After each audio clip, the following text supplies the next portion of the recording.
This happened last year. My co-workers and I were giving some visitors a tour in a very crowded place in our city that night. My hands were all sticky due to melted ice cream, so I told them to go ahead and I'll just catch up later. Just as I was about to buy hand sanitizer from a nearby store, a bomb exploded just a few feet away from me, which instantly killed 13 people.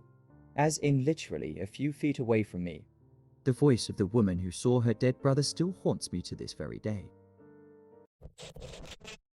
Home invasion. Hanging out at a friend's house with a couple people on the back porch, drinking, smoking, listening to music, enjoying a nice summer evening. My best friend, a drug dealer at the time, told us he was going to the local metro stop, a 10 minutes walk from the house, to make a deal. Well, the guys he sold to followed him back to us. I still remember thinking in my drunken haze, why are these guys wearing gloves and masks in the summer? Look at their hands again, and both guys had pistols. They had us all lay face down on the porch. They grabbed our phones first, ran our pockets. Missed my car keys, thank God, which was parked in front of the house. They were pressing the shit out of my friend. Pistol in his face, screaming, "Where's the rest of the money and dope?" He was being honest in telling them the half ounce and couple $100 was all he had. I thought they were going to kill him right then and there. While we were laying there, one guy told us, "You were all going to die tonight." I believed it and came to terms with my shitty death pretty quick. They finally told us to count to 100 and then we can get up. I had nightmares for years of people chasing me and wanting to kill me. I was present at a mass shooting. I was on a first date at a bar in the hip district of my hometown. We were sitting on the patio that faces the busy street and we were people watching. It was almost 1 a.m. on a Saturday night. The date was going well, so I just went for it and gave the girl a kiss.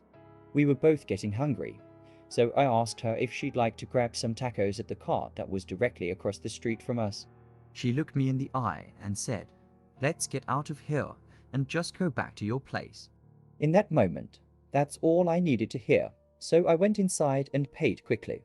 We left and started walking down the street to my car. At 1:06 a.m. a gunman, covered in body armor with a semi-automatic weapon, emerged from a nearby alleyway and opened fire on a group of people, the people waiting in line at the taco cart. In under 2 minutes, he killed 8 and injured 26 people. We saw it all happen, and I pulled my date into a little alley alcove which is outdoor seating for another restaurant, and we hid under the table until the police who regularly walk and patrol that street on the weekends shot and killed the shooter. We saw people die. Bullets came our way, but luckily didn't get us. The whole thing was over in about 90 seconds. It's been a few years, but I still get nervous in large crowds. That part of town was such a safe space for me, and it never felt like something like this could happen, but it does, and it happens a lot. Went to an incredibly shady but exclusive, high-end after-hours club. The kicker was that the owner of the club was a cartel drug kingpin. You had to get past 2 giant metal gates with armed security to get inside. A friend of mine who was big in the scene at the time took me one night. I wasn't the typical clientele, but I was excited to check it out. Once I got inside, my friend got invited to the owner's office and brought me. It appeared to be decorated in a drug kingpin aesthetic, complete with a giant mirror surface desk and piles of drugs everywhere. There were 2 large security guys flanking the owner, and 2 at the door inside, all wearing what I describe as flamboyant suits. The moment my friend introduced me, one of the guards at the door grabbed me and slammed me up against the wall.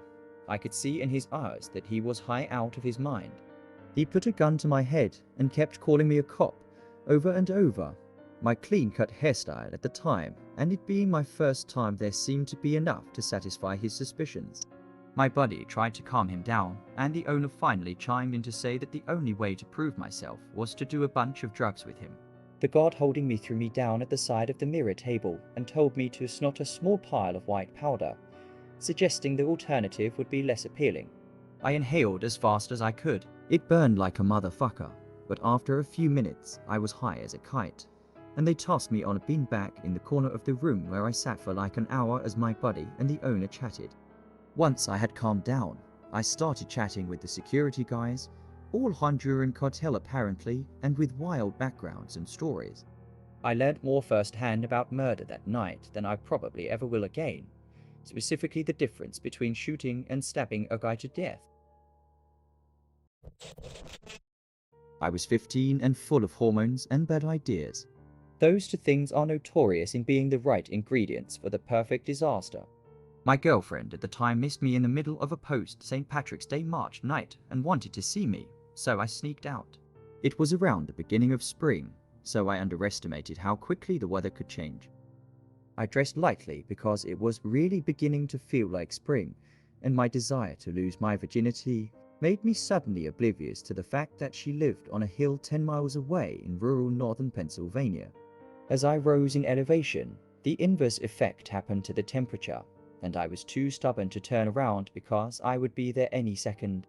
It turns out that I took a wrong turn, so I was completely lost and alone in a snowstorm so dense that I couldn't see in front of myself.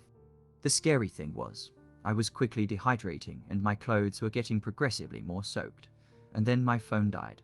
I wandered for what felt like hours, screaming for someone to help to no one in particular. It was all an idiot teenager could have thought to do. I never did get help in the way that I had wanted. Instead, I saw a bright green light in the middle of nowhere, so I stumbled toward it with the rest of my energy and found myself at a glass door with a shamrock-shaped light over it. I tried the door, and it opened, so I went in and collapsed next to the wood stove inside. I awoke to my clothes being dried and an older woman asking me if I wanted breakfast. I broke into this lady's house, and she was asking me if she could do anything for me. I was so lucky, and I thanked her every second that I could that morning. To get home, I helped her relatives down the road with some early morning manual labor, as they lived on a farm. Once I paid my way home, my mother whipped the ever-living shit right out of me for being so stupid.